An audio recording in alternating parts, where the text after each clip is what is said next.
Welcome back to the Double Leg. I'm one half of the show, HI Picks, the other half of the show, the Parlay. Joining me in to break down some UFC 300. It is here, and we are ready to break it down. Let's get into it.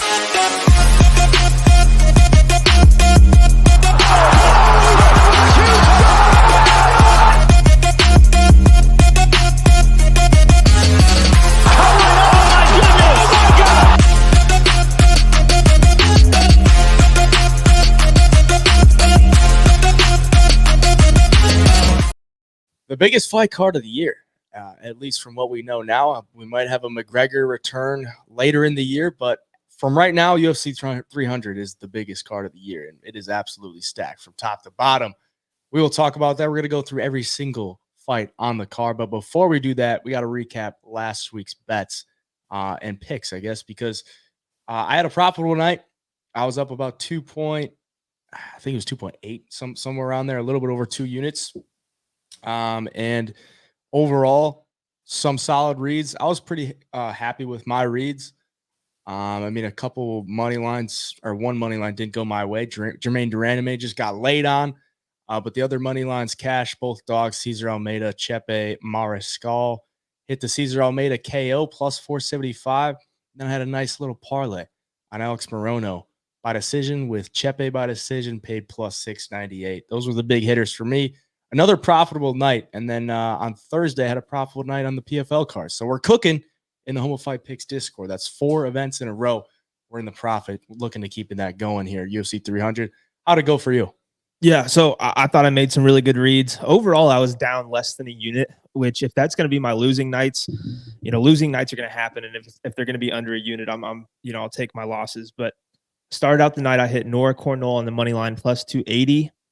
That was a solid hit. I only bet like half a unit, and looking back, I wish I would have thrown the full unit on it.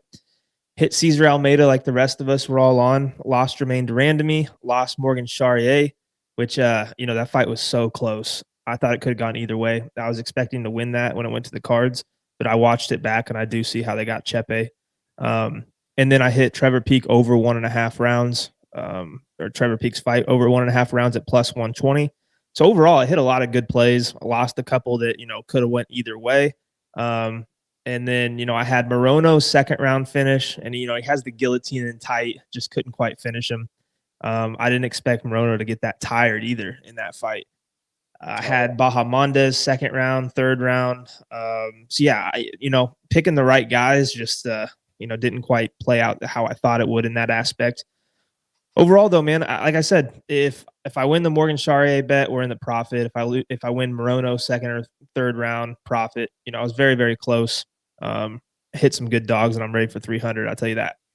One bet I was pissed I never played, and I called it here on the preview show. Lucas Dresky money line against Walter Walker, and then I also said on the show, this is why you watched the show. I said I think Lucas Dresky can pull off a win here. I think he could pull off a decision victory. I didn't play it. I pitched out, but I had the over 1.5, so I still cashed something on that fight. But that's one that I will get away.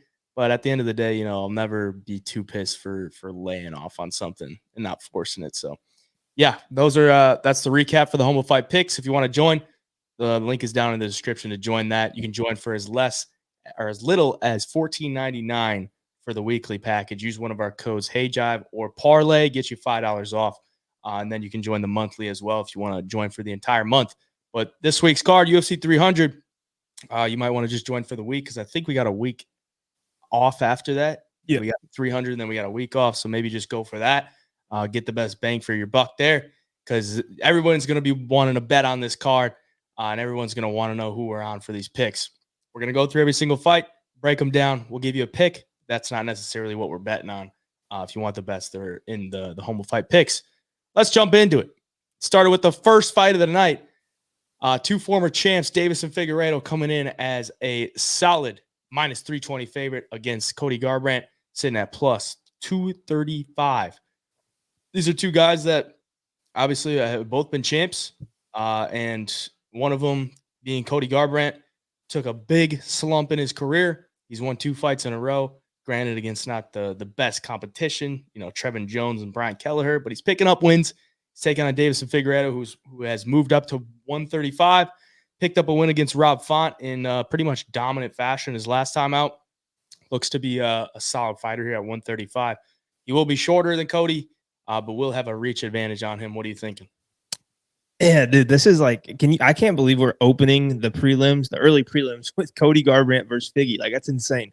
Yeah. It just shows you like the caliber of this fight card. But I was telling you before the show, I saw a stat and was looking through it that opening fight card underdogs, like the very first fight of the night, the dog is winning at over 80% in 2024. That's insane. And you're getting a big number on a guy who's been the champion before in Cody Garbrandt. Like, obviously the big question and that everybody's going to talk about is Cody Garbrandt's chin. He'd been knocked out quite a few times in the last couple of years. Kai Kara-France, Pedro Munoz, TJ Dillashaw, and TJ Dillashaw. I mean, those are some solid fighters. And some, Kai Kara-France isn't known for his power, but he puts together some really good combinations. That fight was down at 125. So, that's cutting a lot of weight for Cody. I think his chin's always going to be better at 135. I don't think Figgy's going to come in here and look like TJ Dillashaw by any means. I do like Figgy's last performance against Font. He mixed in the takedowns well. Significant strikes were like dead even, which was interesting to me because it just felt like Figgy was landing way bigger shots. But Cody Garbrandt, when he's on, when he is able to eat punches, is one of the best fighters in the world. And like Figgy does have power. The guys he's knocked out at flyweight, like some of them are older guys, some of them were good knockouts, but I just don't know. I don't know. It's tough. Like if you have a thought or you think that Cody can eat some of these punches from Figgy, I think he's worth taking the plus 235 on, because anytime I see an ex-champion at big plus money like this, it's very intriguing to me. Cody Garbrandt's last fight was Kelleher, who, I don't put a lot of stock into that win. I think Kelleher was there kind of for a paycheck, in my opinion. But the one thing I noticed in that fight is Cody looked big, dude. He looked like way bigger than he normally does at 135. I don't know what it was. Looked a little beefier. And I like that. I think his power in his hands is still there. It's still good. The speed is there. And I think that could give Figgy some problems.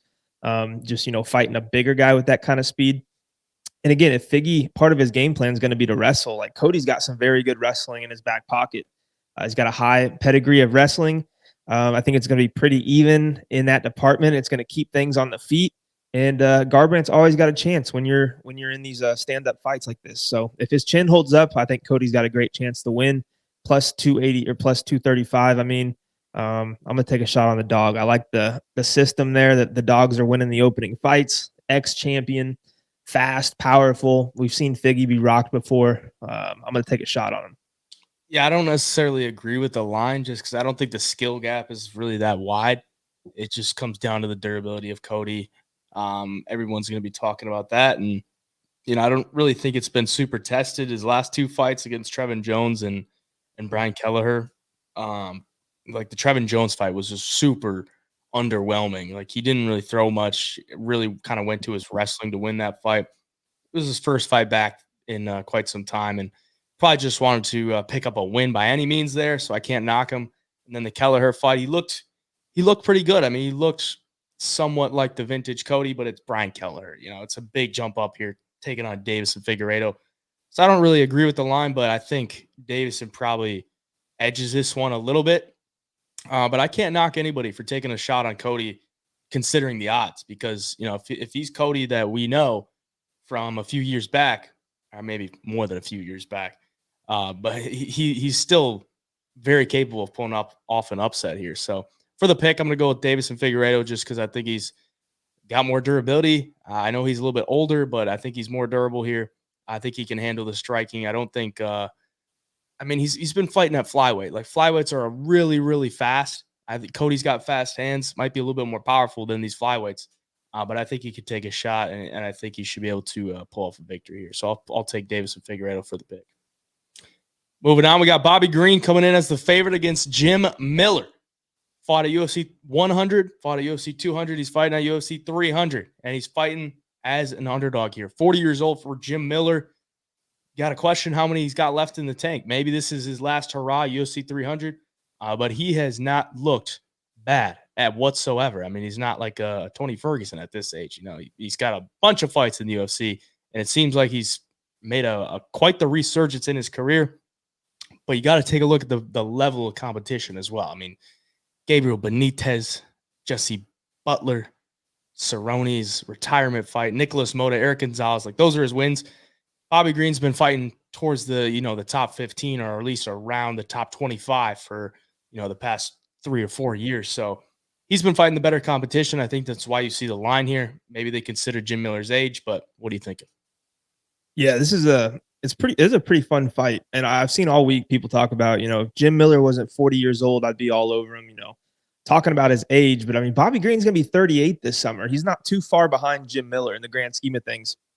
Jim, though, like you said, man, the wins, he's looked really, really good in his wins lately, but he's not fighting, any high level fighters at this point. Older guys and, the Gabriel Benitez and Jesse Butlers of the world. So I think Jim's going to struggle with the volume a little bit with Bobby. And, even though Jim has always been tough and durable, I do think at 40 years old, and it showed in some of his past fights, that the head movement isn't as fast as it used to be. And you've got to have head movement if you're going to fight Bobby Green, because he's going to throw out that jab.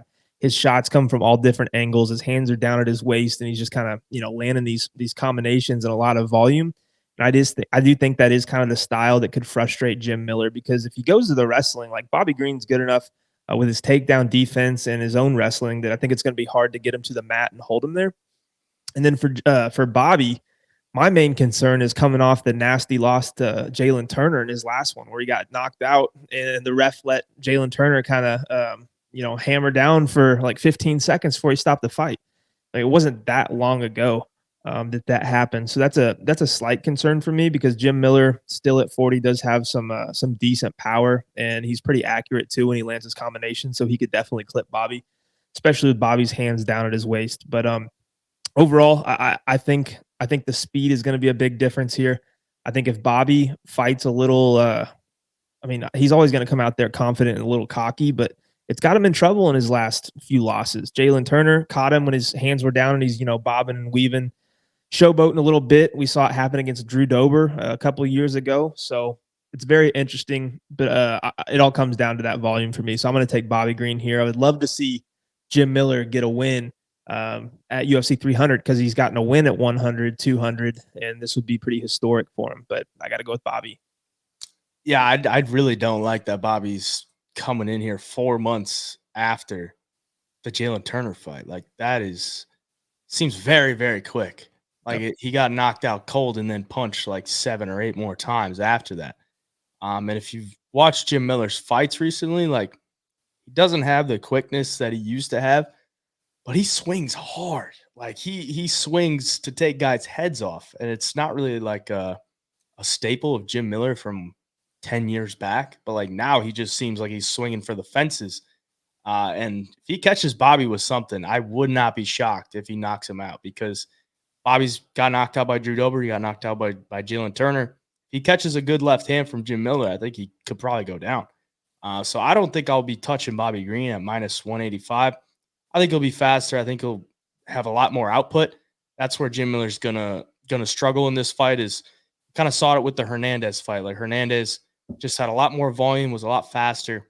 But even, later in the fight, Jim Miller was able to start finding some success, almost got the submission in round 3. That's his only loss in the last 3 years. So I'm going to go with Jim Miller as the dog here. I know it might be a popular underdog pick, but I do think there's some value on him there because of the recent loss from Bobby to Jalen Turner. Considering he has the weapons on the ground to end the fight too. If I do play it, I'll probably just play it inside the distance for Jim Miller, because I think if it goes to a decision, he's going to lose just based on volume. Bobby's going to be landing a lot more shots. But I think he could catch him with something on the feet. And if he gets to the ground, he's got how many submissions in his career? Like, Jesus, he's one of the best guys on the ground to finish the fight. I mean, what is it in total? 17, 20 submissions. 20 submissions in his professional MMA career. So that's wild. He's dangerous. I mean, if you're looking for dogs that are dangerous, can finish a fight, Jim Miller's up there with him. So I'll take Jim Miller for the pick. Moving on, we got Jessica Andrade coming in as a slight favorite against Marina Rodriguez. Rodriguez, 36 years of age, coming off a second-round TKO victory over Michelle Waterson Andrade coming off of the victory to Mackenzie Dern, which was another second-round knockout for her. She was on a 3-fight skid. Got it right against Mackenzie Dern in an impressive fashion. What are you thinking on this one? Yeah, you kind of pointed something out to me before the show that made me think a little bit. That Rodriguez has looked good in a lot of her wins. She throws some good volume and hooks, but like in fights against Amanda Lemos, she was almost too timid and a little gun shy, almost like she was feeling the pressure. And that was one of her first like real high level fighters at the time that she fought. Ended up getting stopped in the 3rd round, standing TKO. So if she comes in here against Andrade like that, like she showed in the Lemos fight, she was kind of a sitting duck at sometimes. And you don't want to be that way against Andrade, who has hammers in her hands. She'll throw. But if Madrina Rodriguez does come out aggressive and confident, I think it's going to be a long night for Andrade because Rodriguez is long. She's tall for the division. She throws good volume.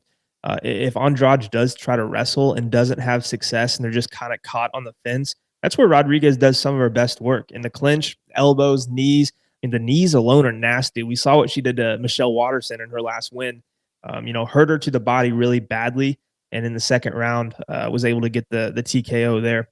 So overall, man, I don't know. Andrade has a lot of losses on her record recently. And I think she gets looked down upon because of that little loss streak she went on. But it was the Erin Blanchfield who just fought in a title contenders match. Xionan, who's fighting for the belt on this card, and Tatiana Suarez, who everybody's very, very high on in the UFC, and she's undefeated so far in her UFC career. So Andrade is losing to very, very high-level girls.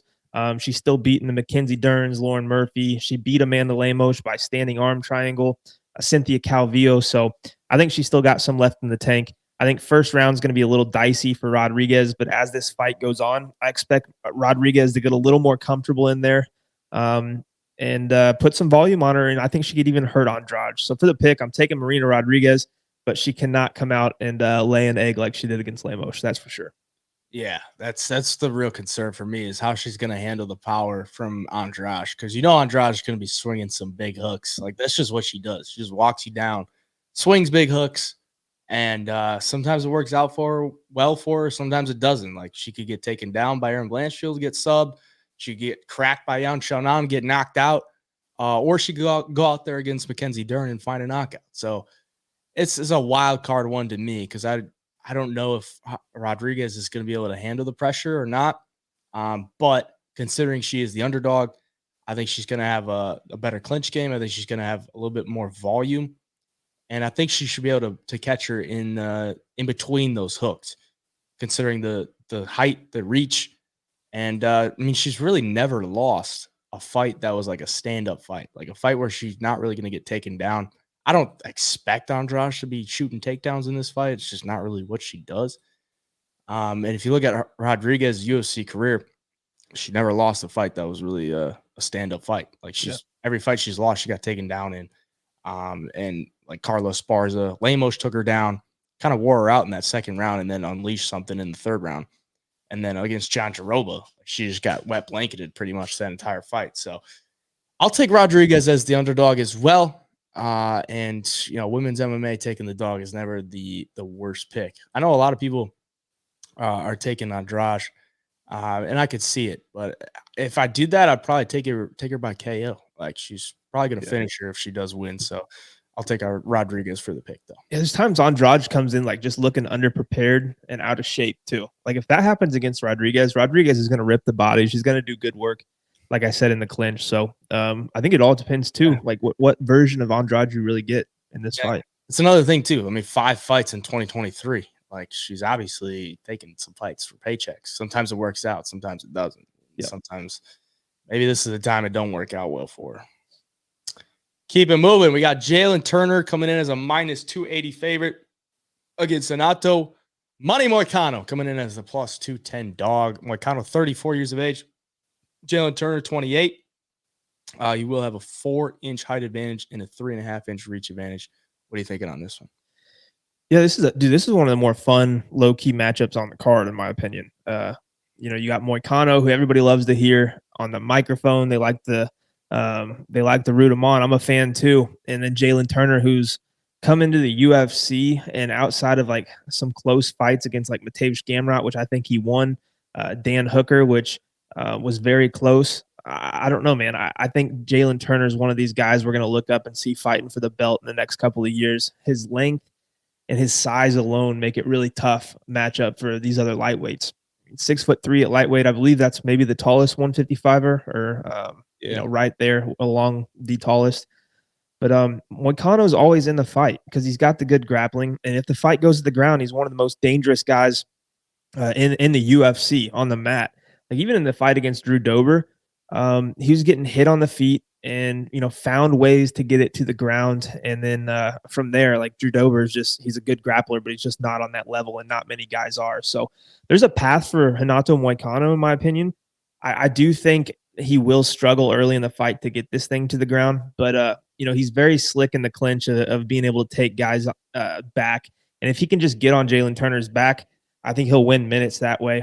Jalen Turner on the feet, obviously going to have the advantage, probably the power advantage as well. And early in the fight, Moicano's got to look out. I think he's just got to make this an ugly fight. Don't stand at range with him. Try to fight your way into the clinch, and then from there look to get takedowns. Because if he doesn't, I think he'll struggle. If he does, I think it will be a close fight. So I'm going to take Jalen Turner for the pick, and I'll be rooting for Renato Moicano. I know you'll have some thoughts about this fight too. Yeah, this is an obvious bias pick for me because Renato Moicano is our guy. He runs, he's on the podcast that's on the Homo Fight or under the Homo Fight umbrella. So I'm 100% biased. I got to make that known here. I have to ride with my guy Renato Money Moicano. Okay, I can't go against him. But I do think this is a tough matchup for him, but I don't think it's one where it's not winnable. Like Jalen Turner has been a guy that I've been super high on. I picked him to beat Gamrot. I picked him to beat Dan Hooker. Like those are both fights that he lost. And Dan Hooker, what did Dan Hooker do? He ate the damage. He just kind of grinded on him, wore him out, and won the fight. What did Gamrot do? Take him down, smother him. So there's paths that you can beat Jalen Turner in. And I think Moicano probably going to take the path of taking him down. But I think he's just got to go in there, do everything he can to survive round one, because Jalen Turner is the most dangerous in round one. And he's not going to fall off a cliff as far as cardio goes. But round one, he's going to be most dangerous. And that's when Moicano is going to be most susceptible to getting knocked out. So I think he's got to do everything he can to stay safe, mind his P's and Q's in round one. Maybe look for a takedown if it presents itself in round one. And then just play the fight after that, try to get the fight to the ground. If he does get him to the ground, I mean, we saw it against Drew Dober. Like Drew Dober did everything he could just to not give his back. Because if he gives his back, he's either going to lose the round or he's getting subbed. So if Moicano can get him down, he's going to have a lot of success because he's one of the best grapplers, I think, at 155 as far as when he's on the ground. He's got great top control. He flows with everything. He can take your back if you give it up, and he has great submission skills. The problem is Jalen Turner is a pretty tough guy to take down, but Gamrot did it. Matt Frivola did it. Matt Frivola beat him. Like Matt Frivola beat him. Granted, it was 5 years ago. I think Jalen Turner's made some improvements, but there is a blueprint to beat Jalen Turner. I think Moicano can go in there and do his best job at doing that. He'll be the pick for me, but again, it is biased. It's plus 210, man. Like if you're looking for dogs, it's not the worst dog to take on this card by any means. So I'll take him. I forgot that Renato Moicano beat Calvin Kattar. I can't remember exactly how the fight went, but looking at the stats, he outlanded him 116-41. Didn't land a single takedown in the fight. I don't remember if like Kattar was like hurt or something like during the fight or what, but that's just crazy. Like Calvin Kattar is known for his boxing and being one of the best strikers in the division, and Moicano looks like he put it on him. So that's crazy. Yeah. I mean, so he's not a fish out of water on the feet by any means.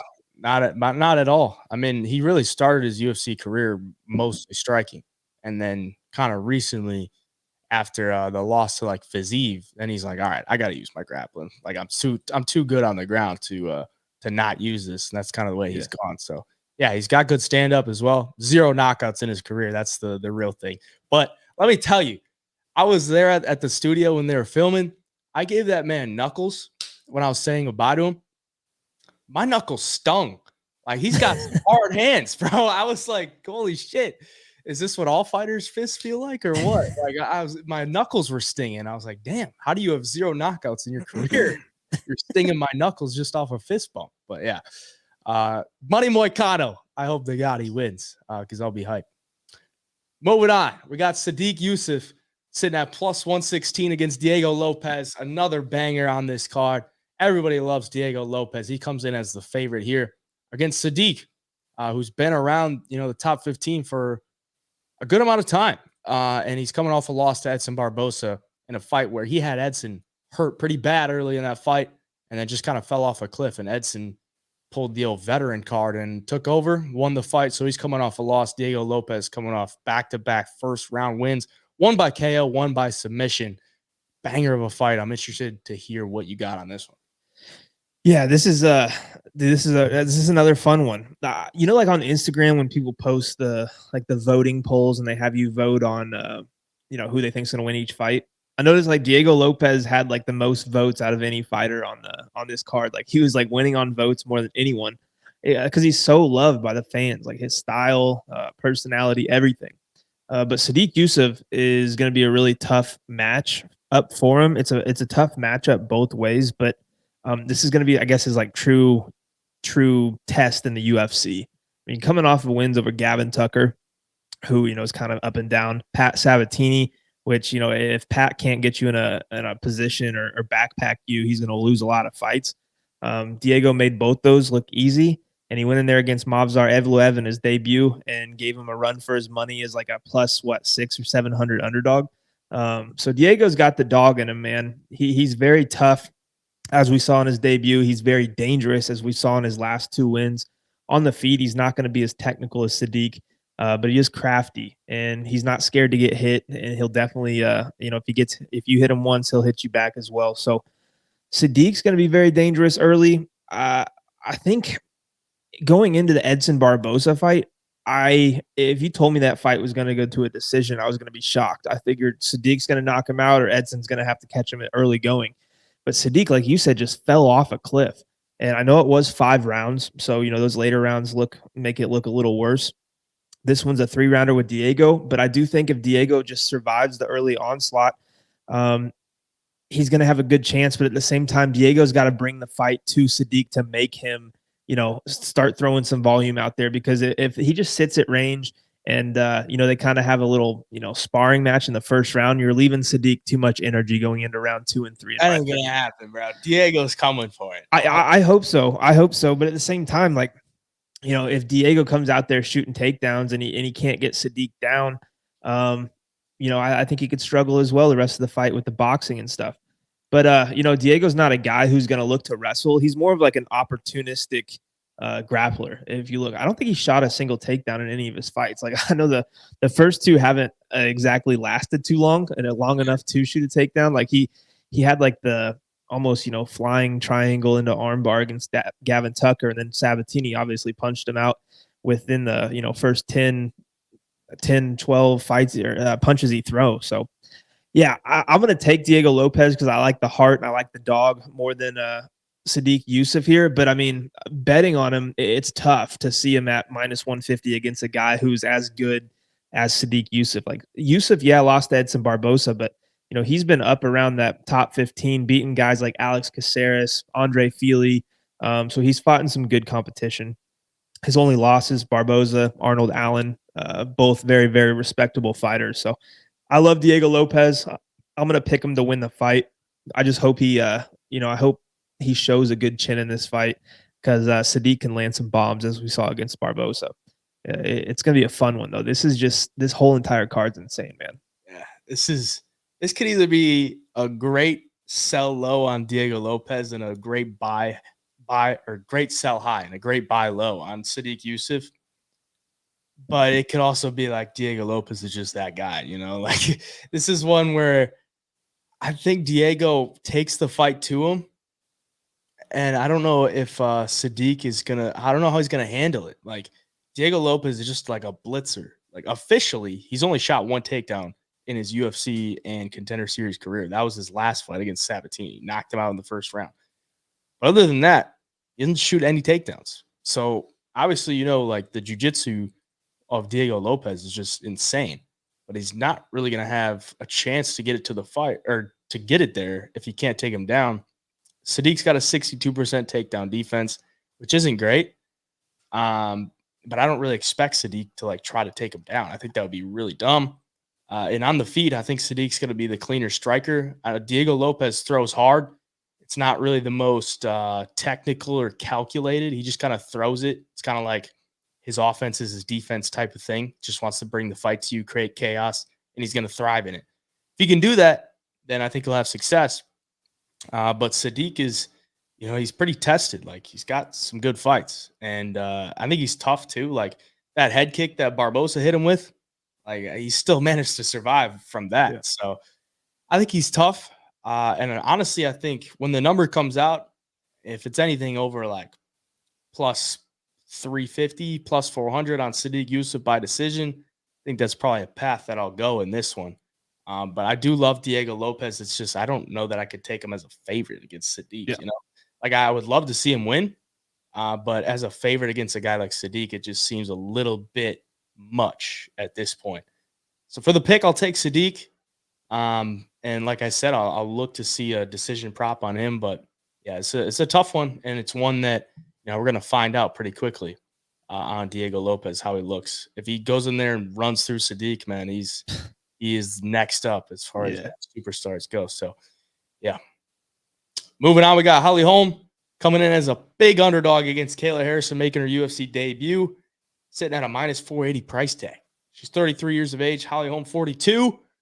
Kayla Harrison, two-time champ, I believe, in the PFL. She lost the last time she fought for it to Larissa Pacheco. That's her lone loss. But if you've been following the PFL, Larissa Pacheco is an absolute beast. Like she is very good. So it's not like she's fighting bums, complete bums. She's fighting, mostly bums for the most part in PFL. But then she's fighting Larissa Pacheco. She beat Pacheco twice.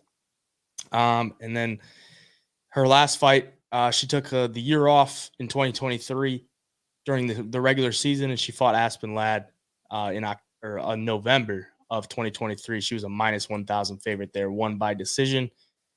Holm, man, she's big plus money. You think she could pull it off once again, as a big dog? What do you think? Yeah, it's going to be a tougher matchup for Holly here, but at the same time, like she's being so disrespected on the odds. It's insane. Like if you look at Kayla Harrison, dude, she's coming off of a loss to Larissa Pacheco, who, like you said, is a savage, and then a decision win over Aspen Ladd, who couldn't cut it in the UFC. And now you're going to be minus damn near 500 against Holm, who has been around forever. Literally couldn't cut it. Couldn't cut the weight, couldn't cut nothing. And then, not only are you a minus 500 against Holm, for Holm, all the experience in the world against the very top, highest level of women's fighters at 135 in the whole entire world. But you got to cut over 20 pounds from what you're normally fighting at to get there. Like that's a challenge in itself, in my opinion. You look at Kayla Harrison, you look at her Instagram, like I don't know how she's going to get down to 135. She's massive. If she does and she can recover and rehydrate, I think she's going to be, I think she's going to have a good chance to be able to grapple with Holm and take her down and control her for the most part. But if she can't and she's, doesn't have as much energy or strength down at 135, it could be a long night for her if it stays on the feet. If this fight plays out mostly on the feet, Holm will have a ton of success. She does against everybody who, all these grapplers, these grappling heavy fighters.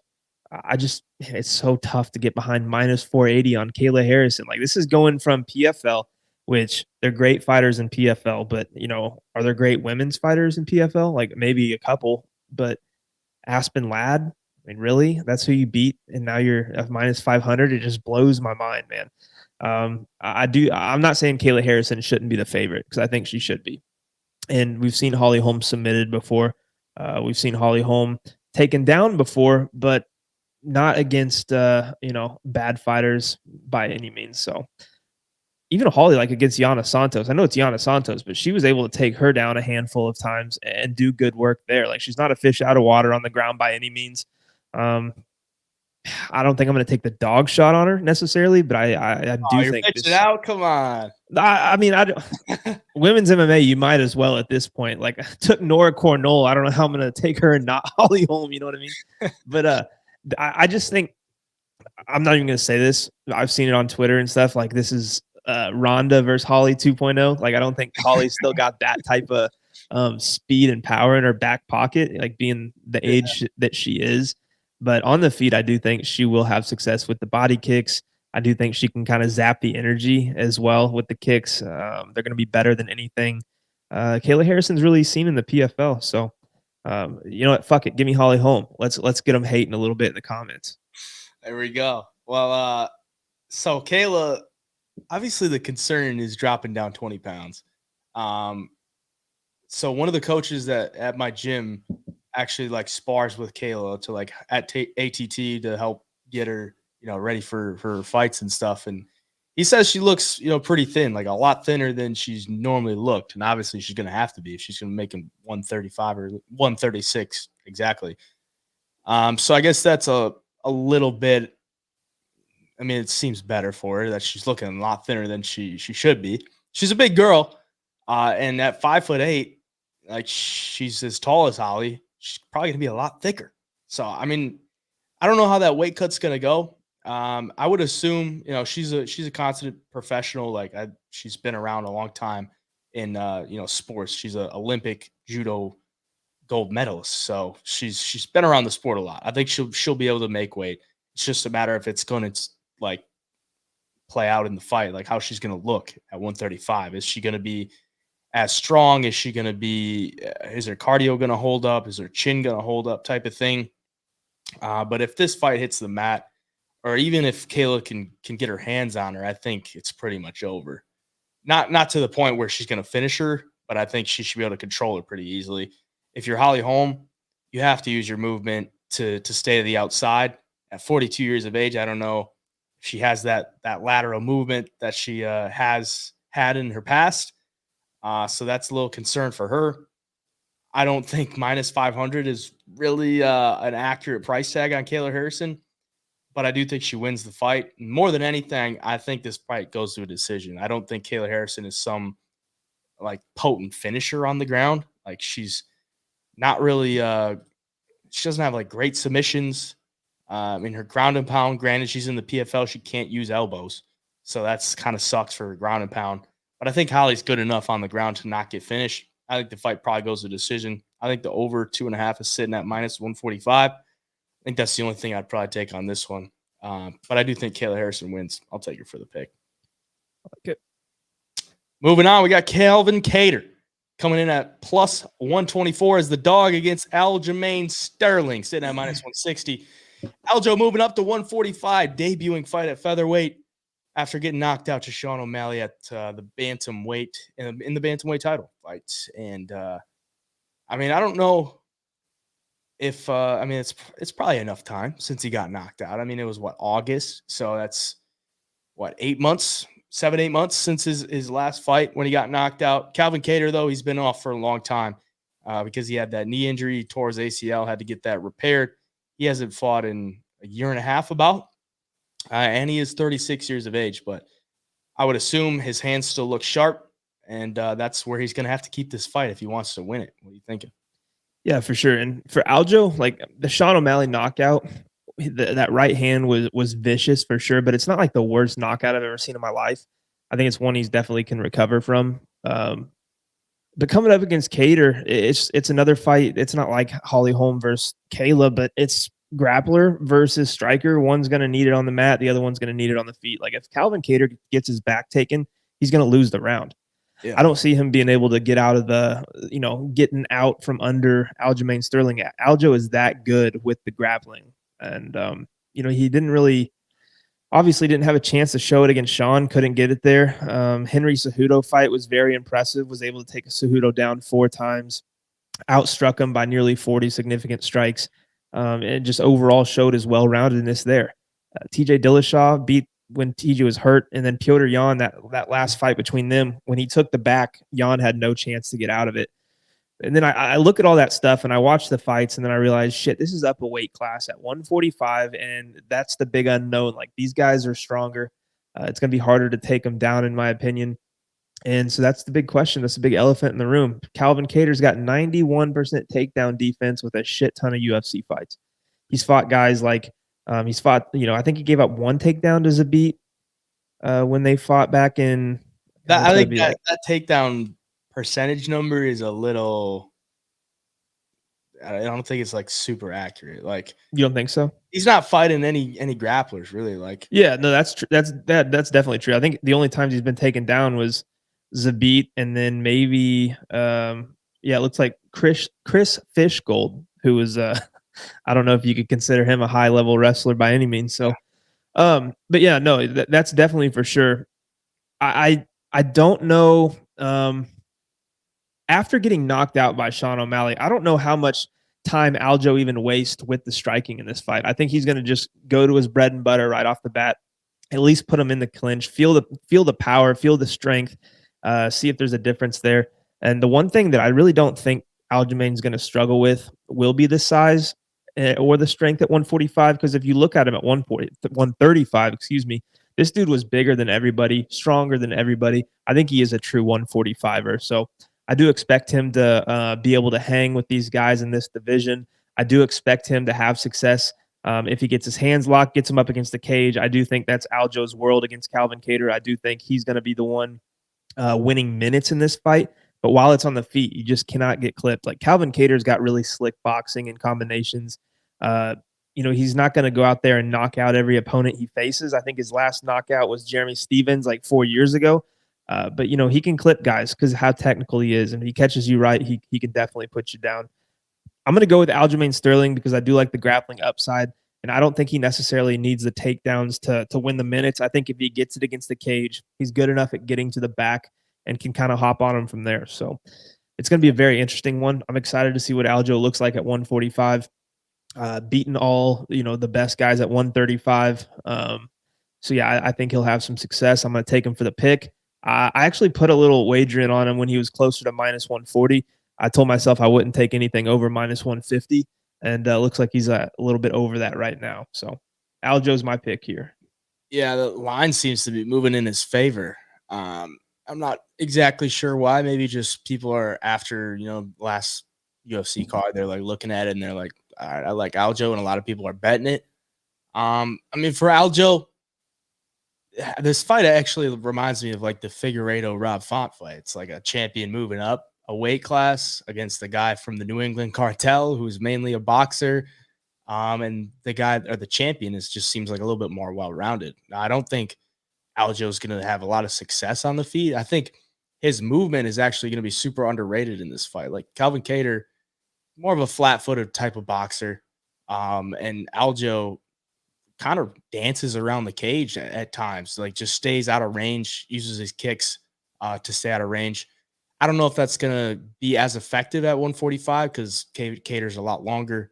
These guys are going to be bigger. And I've seen Aljo in person. He's kind of a small dude. Like, he's 5'7". Like, but if you look at other featherweights, like Josh Emmett's only 5'6". So it's not like he's going to be completely undersized. And this one, I think Aljo has way more, just had a lot better skills overall. And I think you're getting a much better fighter overall in Aljo. Calvin obviously going to have the better boxing, but other than that, like, what is he going to be better at? Like, he's not going to be better at wrestling, not going to be a better grappler.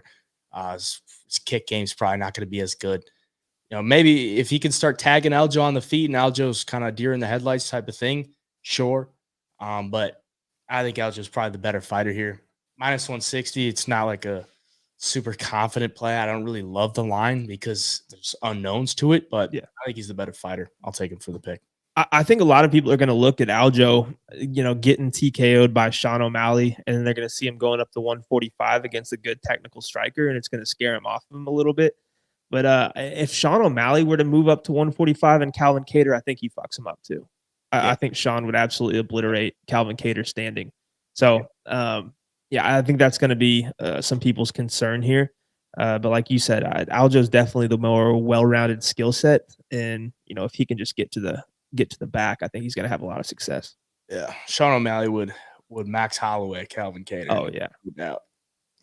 Moving on to the featured prelim. Crazy that this is a prelim. Yuri Prochazka coming in as a slight dog against Alexander Rakic, sitting as a slight favorite.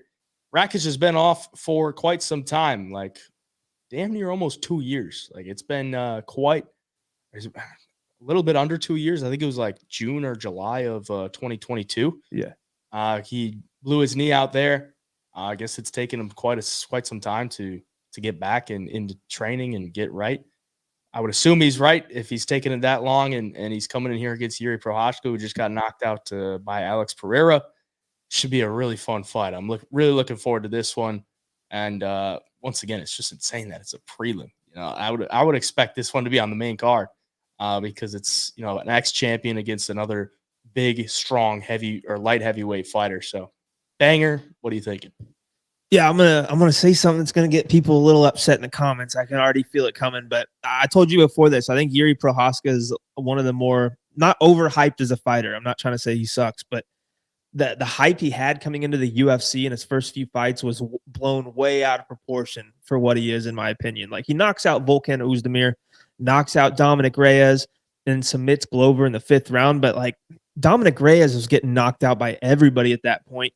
Dominic Reyes hurt Yuri Prochazka in that fight, if you watch it back. And Yuri even talked about like, yeah, I think I went out cold and then we hit me again and woke back up type of thing.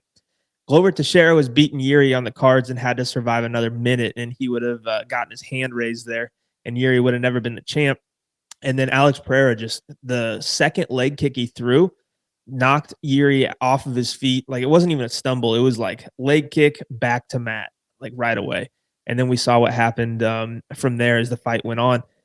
But Alexander Rakic, I like a lot of what I see in his game. If he wants to beat Yuri, I think he's got to take the power away early and the movement away. And I think he does that through leg kicks and just trying to put him up against the cage and cage push him a little bit.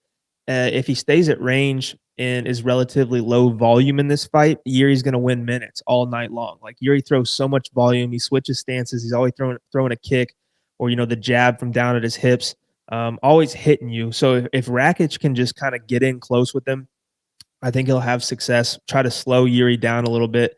Because we've seen in the past, like Rakic in fights will throw some nasty leg kicks. He landed a bunch against Thiago Santos. We're doing some visible damage. Santos had trouble moving around the cage towards the end of the fight. Anthony Smith, Rakic beat Anthony Smith pretty easily, had him hurt really bad. Against Blachowicz, obviously injures himself pretty badly. Was getting his leg kicked a little bit. It didn't look the greatest in that one, but coming off of a layoff, I expect him to be ready. 2 years off now, coming off of an injury. I'm not really concerned about the knee here. I think it's plenty of time to recover. For Yuri, though, I mean, he just came off of a knockout loss to Alex Pereira, and early stoppage or not, the lights went off. You could tell he went limp in that fight. Again, I'm going to end this with exactly what I said in the beginning. If Prochazka has the space and the distance, he's going to win all the minutes in this fight. But if Rakic can kind of make it a little dirtier and not be so low volume at times, and he can get the leg kicks going and try to get in close to Yuri, I think he's got a good chance to win. I really do. I'm going to take Rakic for the pick. I think it is a very close fight. I'm not really confident enough to have a bet on Rakic right now, but I will take him to win here.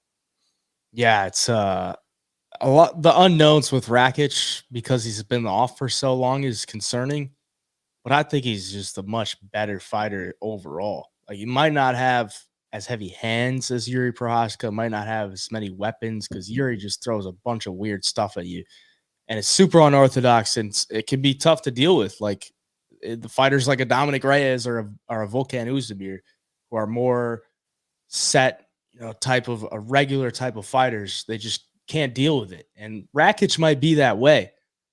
So that's kind of the concern on the Rakic side. But I think if Rakic shoots a takedown, goes for takedowns, goes into this fight with the mentality of I'm going to wrestle this dude up, I think he wins it easily.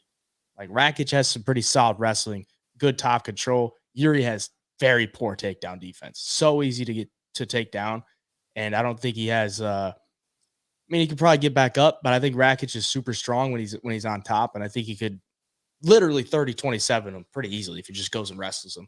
I don't know if he's going to do that. So that's a concern for Rakic as well. For Yuri, it's just the guy's so hittable, man. Like, Yeah.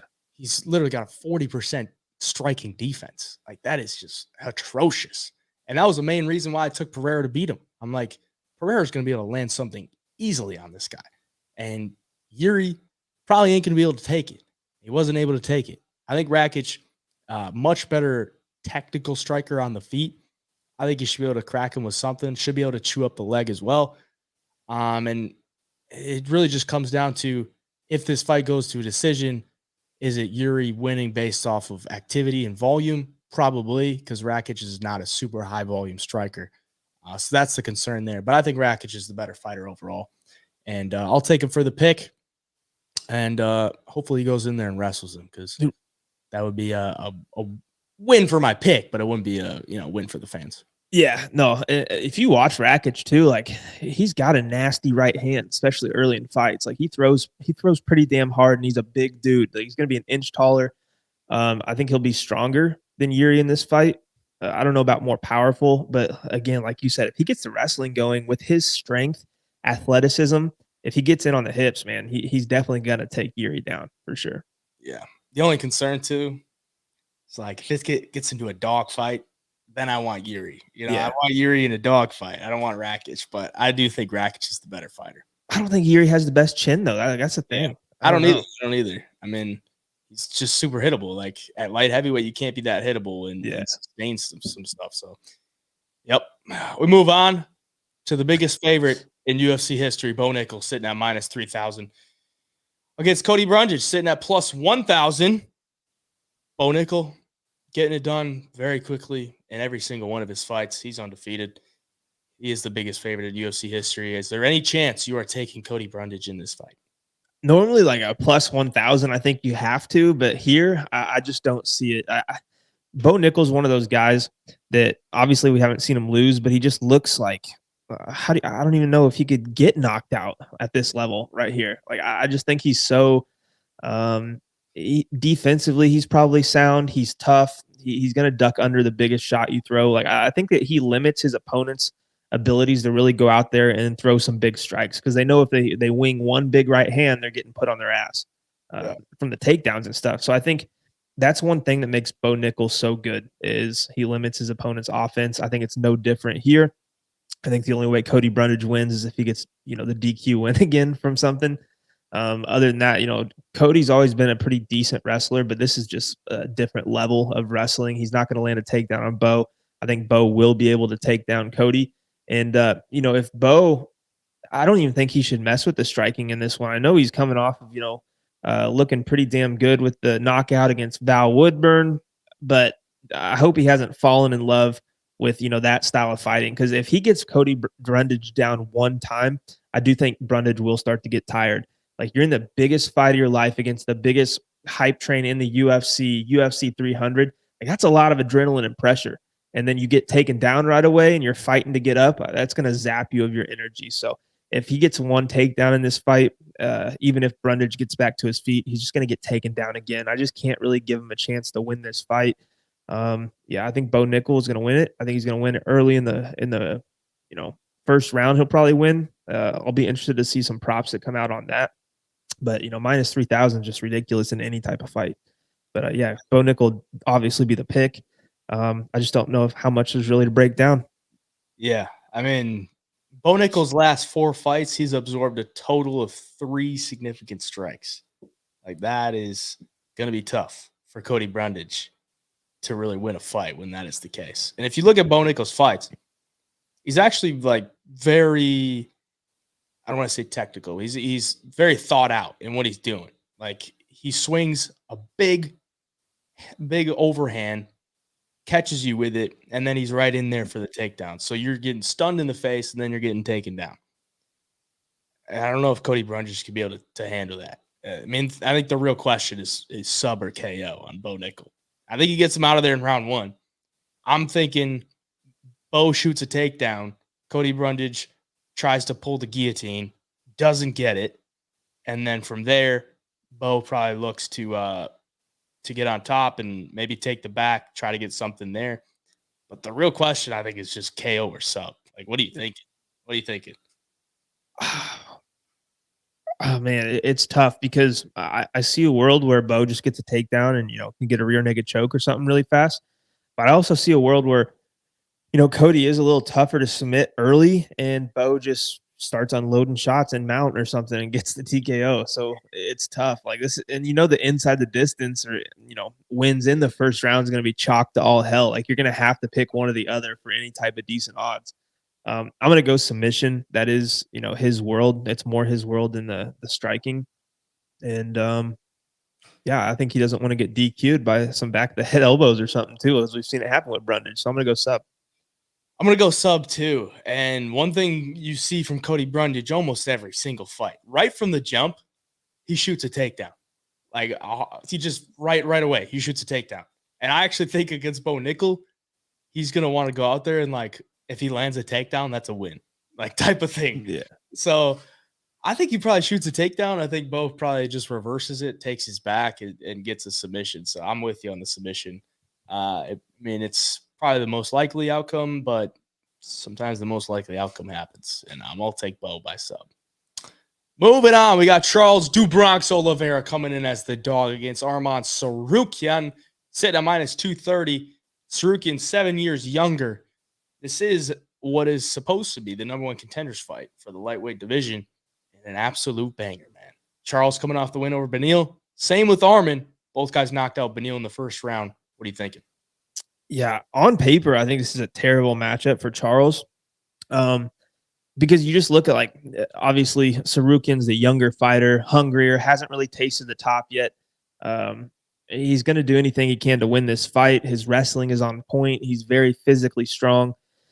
Doesn't really get subbed by any means. He went to decision with Islam Makhachev. He can hold his own in that world.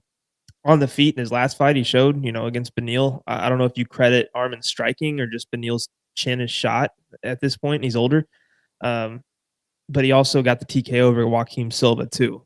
I think Arman's striking is good, but that's just not going to be what he wants to do against Charles because Charles' Muay Thai is so solid. So I do think Arman should be solid enough to stay safe against Oliveira, but at plus 175 on a guy like Charles, who has fought all the top level guys, who's one of the most dangerous fighters ever in the UFC. If you look at the numbers, I mean, he's like one of the most prolific finishers we've ever seen. Can do it in any fashion, submission, knockout, you name it. And then his only loss since 2018 is Islam Makhachev. I mean, you can't really fault him for that. Like this guy's beating everybody, and that includes Dustin Poirier, Justin Gaethje, Michael Chandler, Tony Ferguson before the big fall. I mean, it was kind of the beginning of his fall. So he's fought in all the best, beaten most of the best besides Islam. And, we've seen Arman dropped in fights before, or at least Joaquim Silva had him, very, very hurt in that fight, which was very, very interesting. Mateusz Gamrot was able to take Arman down, and he transitioned well on Arman. He was able to take the back and get out of positions on the mat and get into a dominant position. Like if Charles does that, Charles is going to have a chance to lock up a submission. While it's on the feet, he's going to have a chance to, find the chin, because I always look back at the Justin Gaethje interview, and Gaethje's talking about all the people he's fought, and the hardest hitter was Charles Oliveira, which would shock you because he's fought the Dustin Poiriers and some really good strikers. So yeah, I think taking a dangerous fighter who has shown to beat all the top guys at plus 175, never a bad option, especially against a younger guy who obviously has fought high level competition. But just, Charles is going to be more comfortable in the spotlight in this big of a stage. And I think he's going to be the more potent finisher. So I'll probably be taking a shot on Charles for the culture. Love Charles Oliveira. Yeah, it's going to be tough not to take Charles at plus 176. I've even seen him as high as plus 200. Like, it's going to be tough to lay off, and I think it's going to be like a massive public bet because everybody loves Charles. And that does scare you because it seems like the public bets usually tend to lose. But you're getting Charles, who I think is one of the most well-rounded fighters we've ever seen. Like he's got heavy hands, great knees, great kicks, amazing jiu-jitsu, and he's just game. Like he's in there creating chaos. He thrives in it. Arman Tsarukyan he's an absolute stud. Like he is a beast, and he's going to be able to to hurt Charles on the feet. I do believe that. I don't think he's going to be a fish out of water on the feet. I think Charles can hurt him, but I do think Armin's going to be able to get his on the feet. On the ground, it just comes down to if Armin can control Charles on the ground and do damage there, which I think he can do. Like, I'm a massive Charles fan, but I'm trying to break this down as technical as I can without any bias. Like, I think Armin could probably hurt Charles on the ground. Like, he was getting controlled by Beneil in the first round, and Beneil just couldn't land anything. Like, he couldn't land a single shot from on top. Like, he was literally punching the ground past Oliveira's face. I think Armin could do a lot more damage on the top. And honestly, if you like the Armin side, I wouldn't take it at minus 230. Like, why are you taking the chalk on there? I'd rather take Armin round 2 or round 3, because if you look at Charles's losses, all 4 of his last 4 losses have come in round 2 or 3. Like, he's going to have a good first round, or at least he'll be there in the first round.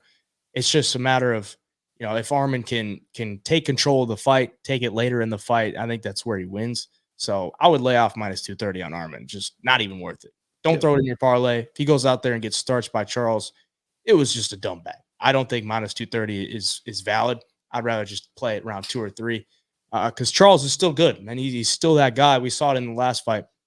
He's still there. He's still game. And I think he's got all the skills to win this fight. Plus money. For the pick, I got to go Charles, man. I got to take it because he's my ride or die. But I do think Armin has a great chance to win this one late. But yeah, Charles is the pick. Let's go. Moving on.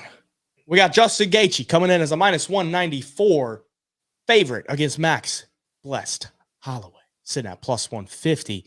A banger of a fight. This is one that a lot of people have been talking about.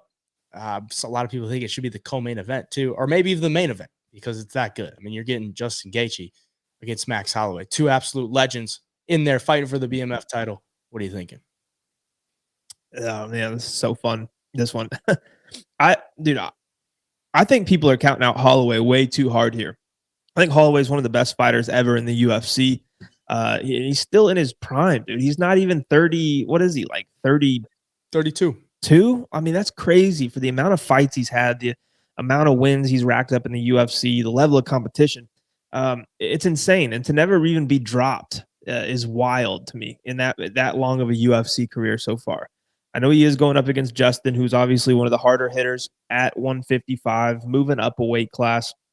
We saw the last time that Holloway tried to move up a weight class, and it didn't really fare well to him against Dustin Poirier, who's obviously, probably, not next in line to fight for a belt. Possibly, we don't know, but he's up there, and he's been at the top forever. But I mean, Max had his fair share of success in that fight too. He landed 181 significant strikes, and stylistically, like Poirier and Gaethje are quite a bit different. Justin's going to come and look to take your head off. He has gotten more composed over the years, which is good to see if you're a Justin fan. He did just knock out Dustin Poirier with a head kick in the second round. But I mean, we've seen Dustin be knocked out a handful of times before. We've never seen Max Holloway knocked out or severely hurt or out on his feet or anything like that. I think if Justin can't knock him out early, which I don't expect him to, I think Max is going to be harder and harder to hit as the fight goes on. I think Max is going to be quick. His footwork and head movement is obviously phenomenal. And it doesn't matter who he's fighting at what weight class, Max Holloway is going to land his shots. I think to the judges, he's going to rack up a lot of significant strikes, and I think he'll rack up a lot more than Justin. He just got to look out for the leg kicks, and early in the fight, just don't get clipped.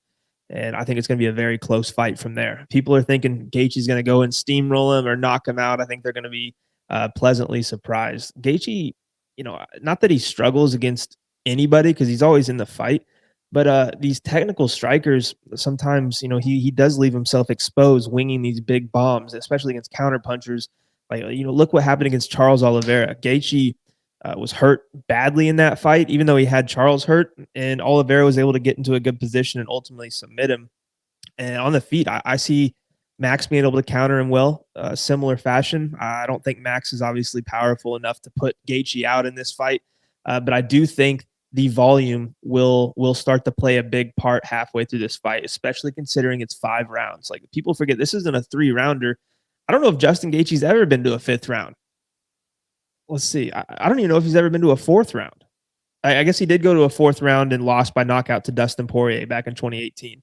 But other than that, I guess he went 5 against Tony Ferguson, but it's fucking Tony Ferguson. Outside of that, though, he's not going past 3 rounds ever. So, and Tony's not a guy who is racking up volume on him. And, you know, Dustin Poirier did land some volume. And then you saw what happened, like as that fight got into the 4th round. So I think it's very close after round 1. I don't know, man. I'm gonna look really stupid if he loses, but I'm gonna take Max Holloway here for the pick.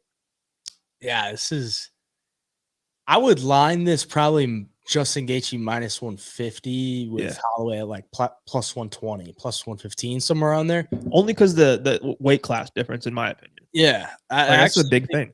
I think this is a good stylistic matchup for Max Holloway because Justin Gaethje's there to be hit. And if you look at guys that Holloway has fought that are there to be hit, like a Calvin Kattar or a Brian Ortega or a Korean Zombie, like he beats the shit out of him. Like even an Arnold Allen, who's not even truly there to be hit, still outstruck him, nearly doubled him up.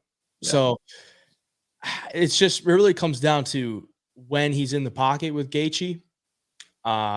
If those big hooks that Gaethje's going to throw, if they affect him, or if it looks better to the judges or not, because I think Holloway's going to outstrike him significantly in this spot. Just he's got more volume, and if you look at their ratios, like Gaethje has a negative striking differential. Holloway nearly lands 3 more significant strikes than he absorbs. So I think Holloway lands more volume. And I think it could probably come down to a decision where it's like, all right, was Gaethje's shots more impactful than the 10 more than Holloway did that round or not, type of thing. So I think it is close, and I think it's a good stylistic matchup for Max. Like the only guy that he's lost to is Volk, and Volk just figured him out. Like in the 3rd fight, he wouldn't engage with Max at all. He was just circling, finding his angles, type of thing. That's not really Gaethje. Gaethje's a guy that wants to stand there, march you down, get in the pocket with you, swing big hooks, type of thing. And I think Max could have some success finding his own angles. And he's looked pretty good as of late finding those angles. So I would think Holloway at plus 150 isn't terrible. Gaethje, I think he was a bigger favorite before, and then he's kind of climbed down or dropped down because I think he was like plus or minus 220, 240 type of thing. That seemed pretty absurd. So I guess the line's moving towards Max a little bit. But even at plus 150, it's not terrible. So, yeah, I'll take Max Holloway for the pick as well. He's got a great chin, great cardio, great output. I think the signs there are there to take the dog. It's just, can he take those shots? He's proven he can, but it's Justin Gaethje. Sometimes your time will come eventually. And maybe that is this time, but I'll take Holloway. Yeah, no, I think too, like Holloway, I think you're going to see him come out in the 1st round, especially, and try to do a lot of work to the body. Max is a very, not just a great striker, but he's a very smart and high IQ striker where he's going to exploit your weaknesses. If he knows Gaethje's going to get a little bit tired and you're going to take some power out of his shots late in the fight, he's going to go to the body early and let it pay dividends later as the rounds go on. So, yeah, I think Max will come out with a good game plan and he'll stick to it. He's one of the most composed and best strikers we've ever seen. And I think it could show against a guy like Gaethje, who, like you said, negative striking differential, lands a lot of shots, but he gets hit with a lot too. And you don't want to have a bad striking defense against a guy like Holloway because he could make it a very, very long night for you. So It's a very, very intriguing matchup.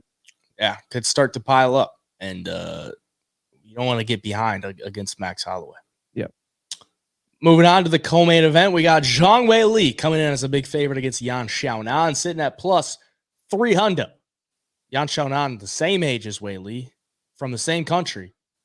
And the only thing different is she don't have a belt and she don't have the championship caliber experience of Zhang Weili. I mean, I think everyone and their mom is picking Weili here, but Yan Xiaonan cashed for me last time out.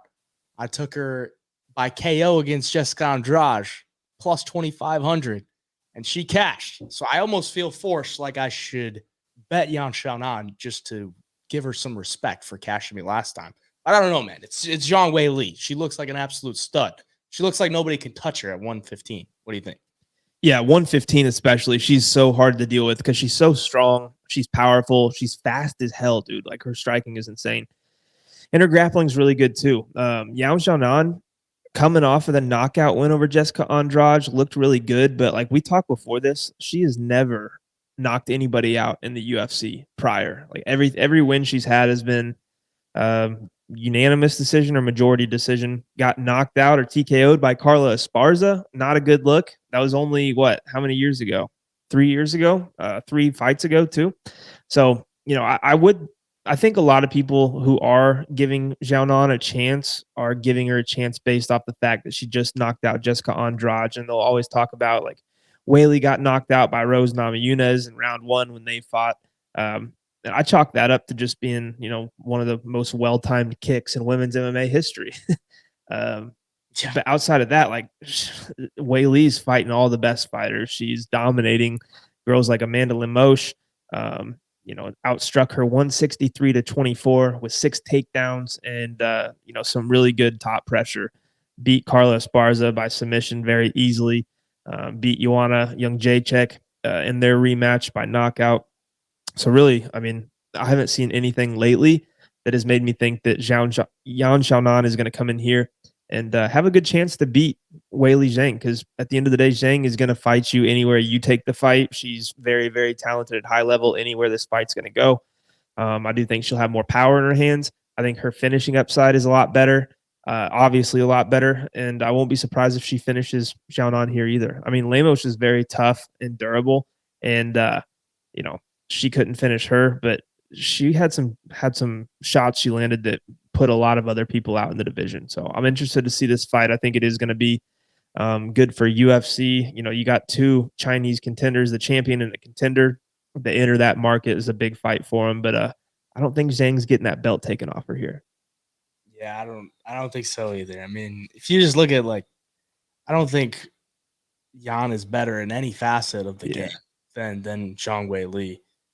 But I will say, I mean, her statistics, Yan Xiaonan's statistics are pretty impressive. I mean, she's got a 61% striking defense. She's pretty hard to hit on the feet. She has pretty solid movement. I think early in the fight, Weili will have some troubles finding the mark.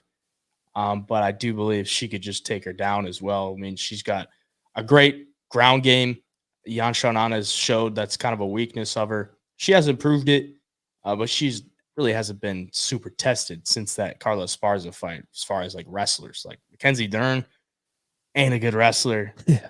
But she did take her down twice. She survived some submissions. She won that fight by majority decision. I think Weili probably takes this one. We don't really need to break it down too much. I mean, she's just better everywhere. And I don't really see how Yan Xiaonan wins this fight unless it's some fluke KO or Weili breaks something and has to end the fight or something like that. So minus 430, we're not seeing anything crazy. But yeah, I will take it for the pick. Moving on to the main event, we got Alex Pereira coming in as a minus 136 favorite over Jamal Hill, sit at plus 106. It has been 1 year and about 2.5 months since Jamal Hill's last fight when he beat Glover Teixeira to become the light heavyweight champion. He was ranked number 7 at the time, but he got the call and he got it done. Since then, he has tore his Achilles. I believe that was July of 2023.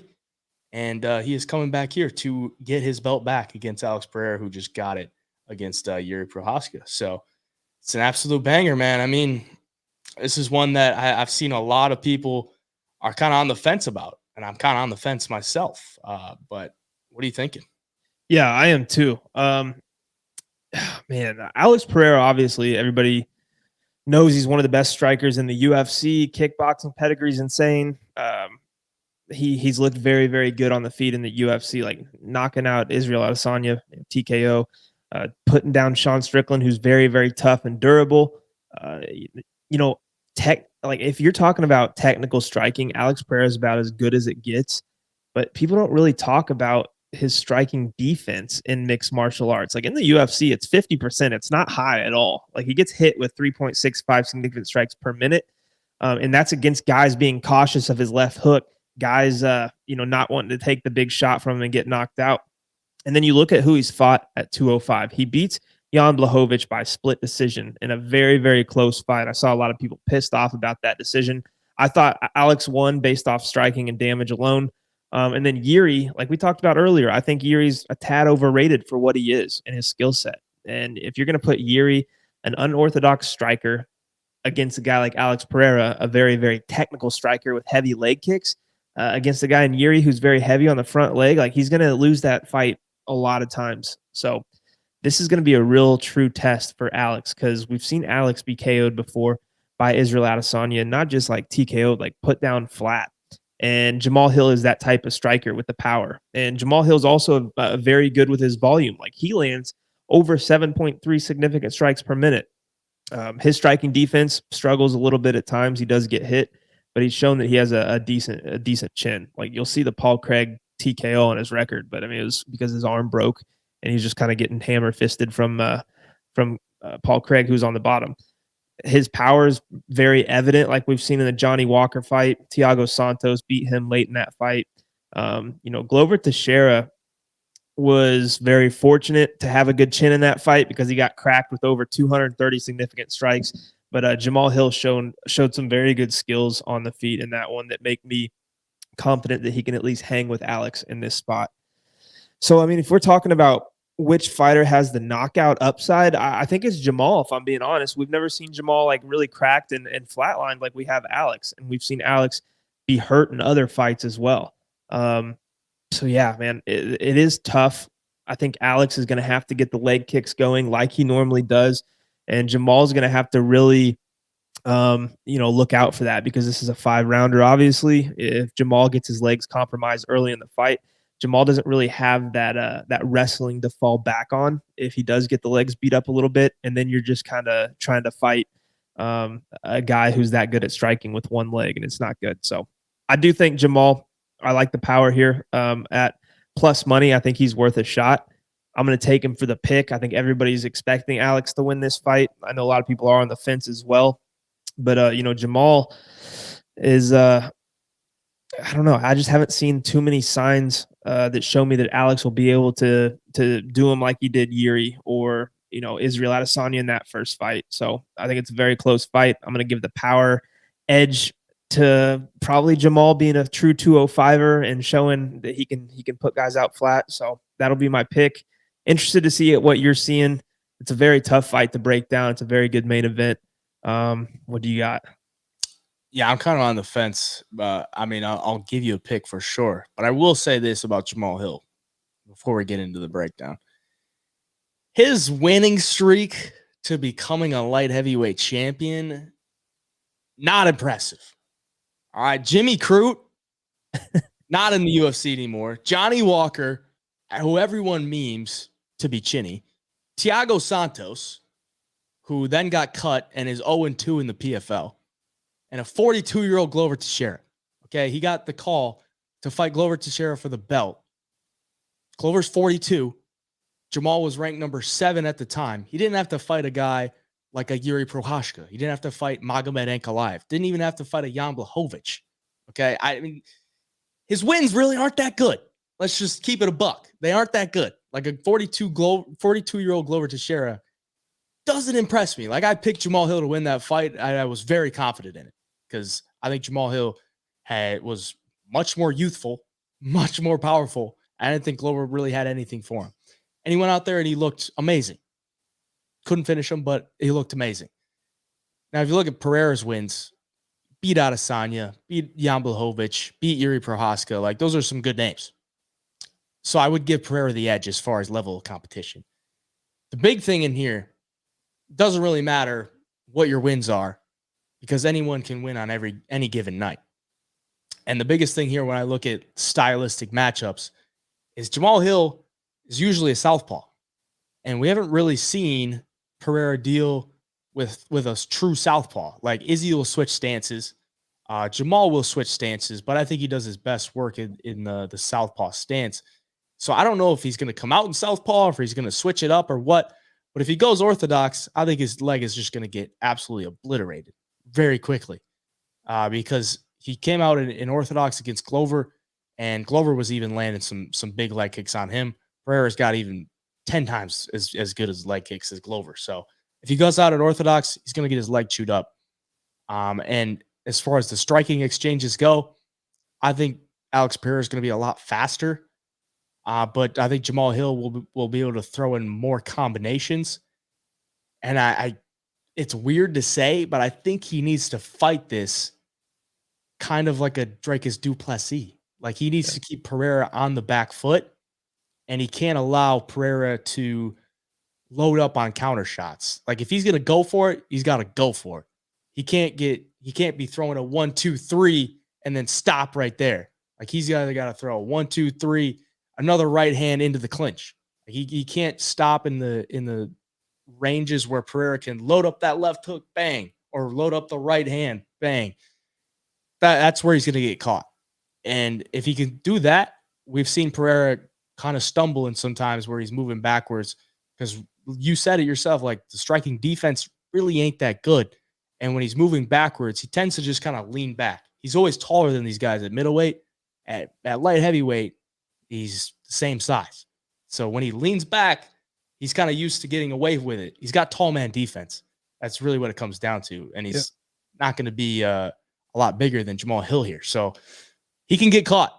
And that's really what I think Jamal Hill's win condition would be, is kind of a round 1 or 2 knockout. So I think this fight goes longer.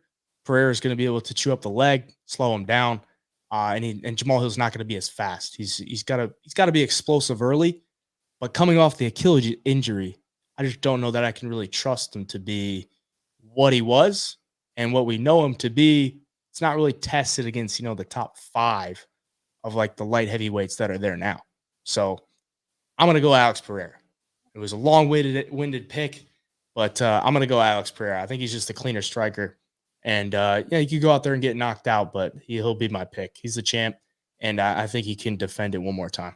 That's insane fight, man. It's insane. Yeah. Like, even if Alex doesn't get the leg kicks going right away or, have success with that, I think as the fight goes on, like, it's just inevitable. Like you said, eventually they're going to come. Jamal Hill doesn't strike me as somebody who, we saw it against Glover. He didn't like completely gas or anything, but when you're taking like the shots from Alex compared to Glover, like it's a different ball game to the body, to the legs. Jamal doesn't strike me as somebody that's, completely in shape all the time. Like he carries around a little weight. Alex will be in shape. Like even though Alex slows down at times, he never loses that technical aspect, and it pays dividends as he goes on because he can always find the chin, always find the body, even when he is a little more tired. I do think that'll be an advantage for him. But at the same time, like I don't know. Jamal can probably catch him, and we'll see how the chin holds up. Both guys can catch each other. I do think we see a knockout here. I don't think this thing's going to the cards. I don't think it will either. The only thing for Pereira, he's been hanging out with Polyana Viana. Yeah, I know. He's smiling. That's not a good sign. A little sketch, man. You bring a girl in your life that's new. I mean, he broke up with his last girl, brings a new girl in, and I'm like, is this good? Is this good? Is this the right time to be doing that? But yeah, I mean, I guess it probably won't matter in the end of it. But yeah, because you got Polyana saying, Alex, let's just skip training today. Stay home. Come watch a movie. Exactly. Stay home, hang out with me. Like, what are you gonna do in that situation, bro? Like, Alex is skipping training. It's probably more like Alex, let's make a video. I can. Alex is a content guy now. Yeah, I can boost my social media funnel it to my OnlyFans type of thing. Oh shit! Yeah, shots fired. Sorry, Polyana, you're a follower of my page, so no shade. Yeah. Oh no, not at all. No shade. Those are the picks for UFC 300. Hopefully you enjoyed. If you did, drop hit the like button for us. Make sure you're subscribed to the channel. We're here every week breaking down every single UFC card. We do have a week off after this card, so probably a much needed break. We had 11 weeks in a row. Yeah. But yeah, that always sucks. I mean, by the time it hits Saturday, and it's like, man, I wish there was fights on. So it went by fast. This 11 week stretch. I remember talking about it like, yo, we got 11 cards in a row. Let's go. Yeah. And now it's here and gone. It's crazy. It is crazy. And if you want the bets, jump in the Home of Fight picks group there in the Discord and get all the bets for this weekend, UFC 300. Stay cooking. 4 weeks in a row in the profit for me. Looking to make it 5. We'll have PFL bets as well. It's Friday night, so those are always an extra little coin in your pocket. Other than that, you can follow us on Homo Picks on Instagram, at HeyJaiPicks on the medias for me. Where can they find you? All social medias at the Parlay MMA. Appreciate you all. Until next time, the Double Leg signing out.